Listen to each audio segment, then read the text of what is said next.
នៅល្ងាចថ្ងៃទី6 ខែកុម្ភៈឆ្នាំ2026នេះសម្ដេចអគ្គមហាសេនាបតីតេជោហ៊ុនសែនប្រធានព្រឹទ្ធសភានៃព្រះរាជាណាចក្រកម្ពុជានិងឯកឧត្តមតូលឹមអគ្គលេខាធិការនៃគណៈកម្មាធិការមជ្ឈិមបក្សកុម្មុយនីសវៀតណាមបានអញ្ជើញជាអធិបតីភាពដ៏ខ្ពង់ខ្ពស់នៅក្នុងពិធីបញ្ចុះបឋមសិលាសាងសង់សាលាមិត្តភាពកម្ពុជាវៀតណាមដែលស្ថិតនៅក្នុងខណ្ឌដង្កោរាជធានីភ្នំពេញ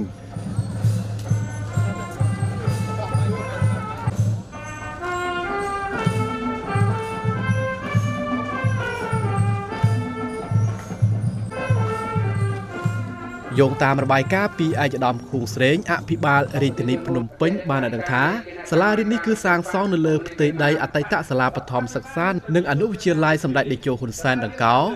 ដែលរួមមានអគារសិក្សា3ជាន់ចំនួន11ខ្នងស្មើនឹង147បន្ទប់អគាររដ្ឋបាល2ខ្នងអាហារដ្ឋាន2កន្លែងនិងសម្ភារៈគាំទ្រទំនើបជាច្រើនទៀតដោយប្រើពេល12ខែដើម្បីប្រែក្លាយសាលានេះឲ្យទៅជាគ្រឹះស្ថានសិក្សាស្តង់ដារដែលអាចទទួលសិស្សានុសិស្សបានកាន់តែច្រើន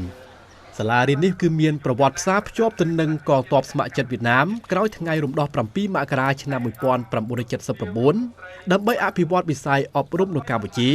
និងជាជំនួយដ៏ថ្លៃថ្លារបស់គណៈបករដ្ឋាភិបាលនិងប្រជាជនវៀតណាមធ្វើឡើងនៅក្នុងគោលបំណងដើម្បីអបអរសាទរខួបលើកទី60ឆ្នាំ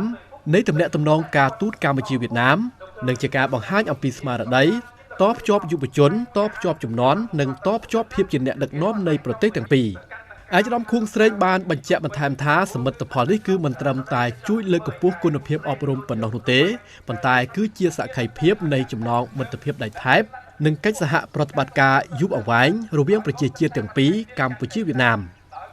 បន្ទាប់មកថ្នាក់ដឹកនាំទាំងពីរសម្ដេចតេជោហ៊ុនសែននិងឯកឧត្តមតូលឹមបានអញ្ជើញជានិមិត្តរូបនៅក្នុងពិធីបញ្ចុះបឋមសិលាសាងសង់សាលាមិត្តភាពកម្ពុជាវៀតណាមនិងបានថតរូបអនុស្សាវរីយ៍រួមគ្នាជាមួយនឹងគណៈប្រតិភូថ្នាក់ដឹកនាំសាលាលោកគ្រូអ្នកគ្រូនិងសិស្សានុសិស្សមុននឹងបញ្ចប់កម្មវិធីផងដែរសូមមេត្តាអបអរសាទរ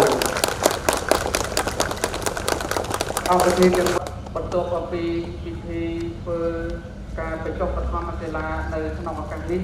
គឺឯកឧត្តមសូមញាតក្រុមជំរាបជូនជាថាសម្រាប់កម្មវិធីថតរូបអនុស្សាវរីយ៍នៅក្នុងឱកាសទី2ឯកឧត្តមតូលឹមជាផ្លូវការ